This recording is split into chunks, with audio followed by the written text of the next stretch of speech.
wowe umaze iminsi duhamagara tubaza inzu ziri ahantu heza hano mu mujyi wa Gisenyi rwagati, iyi nzu tuzanye ni yanyu. Ni inzu nziza cyane, ni inzu icyuzura, ni inzu nshyashya, ikindi kandi iri muri quartier nziza cyane. Abantu bazi hano i Rubavu ku kigo cya gas, ikigo cy'abadive ni hafi yaho ngaho iyo nzu iri. Ikindi kandi muri kubona ko hano hepfo turi kuri Karisimbi Plaza, muri kubona ko ni ahantu heza cyane, ahantu hafi ku buryo kuva mu mujyi cyangwa se kuba watega akamoto ugera hano hantu ntago byakugora. Ikindi kandi inzu yacu iri ku mafaranga meza cyane, ifite ibyumba 4, dushe na toilette ebyiri mu nzu, salon na salle à manger ndetse n'igikoni kiza kiri moderne. Ikindi kandi muri kubona ko ni inzu nziza ikomeye, ifite korone mu mpande ku buryo ushaka gukomeza kubakiraho etage ntabwo byagiye ute byakugora. Reka tugendere tubereke mu nzu naho ukuntu hagiye hameze. Tukinjira muri kubona ko dufite parking ya hano ya mbere, hano hajyamo imodoka imwe ndetse no kuri iriya gate yindi naho hakaba hajyaho indi modoka. No kuvuga ko iki gipangu cyose gishobora guparikwamo imodoka ebyiri kandi ziparitse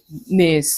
Bera design y'iyi nzu, uri kubona ko iyi salo yacu ni salo idesigninze neza cyane, salo nziza cyane. Ndebera iyi salle à manger, muri kubona ko ni salle à manger nini ngari kandi yisanzuye. Hano tukaba twafite n'igikoni, twabwiye igikoni kiza cyane kiri moderne gisetinze neza. Muri kubona ko ni inzu nziza cyane ibereye buri muntu wese.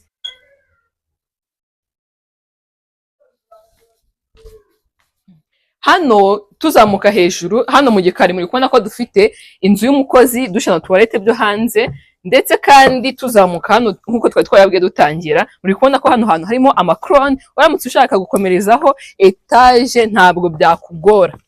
Ndebera iyi view ya hano hantu, ubu ufite umujyi wose wa Rubavu. Ikindi kandi nababwira hano hantu muri kubona ko korone zirasetinze, toilette amatiyo arasetinze ku buryo hano naho ushobora kuba washyiramo ibyumba 4, dushe na toilette ebyiri ndetse n'igikoni kiza kiri moderne. Muri kubona ko ni inzu nziza cyane ndetse ifite uburyo bwinshi ushobora kuba wayubaka mu buryo cyane wifuza.